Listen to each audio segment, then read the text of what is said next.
Bass Products, one source. Brought to you by Global Outfitters Outdoor University.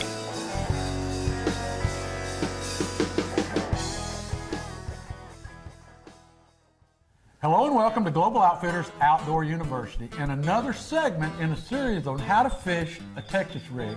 And we're working today with Dalton Bobo, the guide, as well as professional bass fisherman down here at Leavellwood.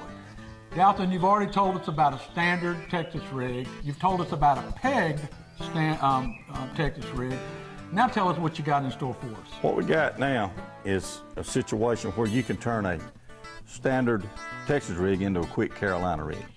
And I do that with two bobber stops. We've already got our bobber stop on that we use for pegging. I've got my lead on the line. So what we want to do is we want to add a second bobber stop. And when we add this second bobber stop, we'll tie on the hook. So what's your benefit of having that bobber stop down there now? All right, now what we got here, we got two bobber stops. We actually got one that's going to control the lead for say if you're pegging it, fishing in heavy cover. But what I'm going to do now is try to turn this into a situation where I might need a quick Carolina rig. All right, so I've got two bobber stops on now. Now I'm going to tie the hook. And I've heard you say this is also like a buffer. It is a buffer. Your tungsten weight a lot of times will, when it's freelining, it will bump the knot and keep bumping the knot, okay? When you get that successive bumping on top of the knot, what you wound up with is that tungsten has sharp edges on it. Where the hole is milled inside that tungsten's got sharp edges and it'll eventually cut that knot. So now we tie it on, we're gonna wet our line, pull it down tight, cut our tag end off. Now, I can do two things with it. I can move all this down with the two bobber stops and have a pegged lead situation.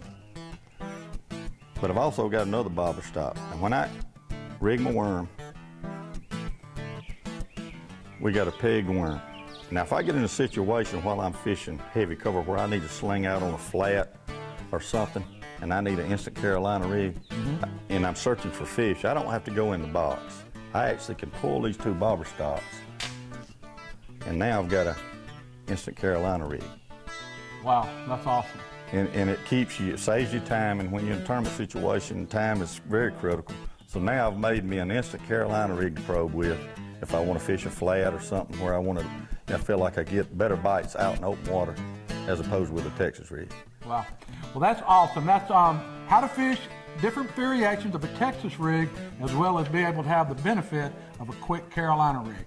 Thank you, Dalton. Thank you, Sam. We appreciate that, and we'll see you next time on Global Outfitters Outdoor University.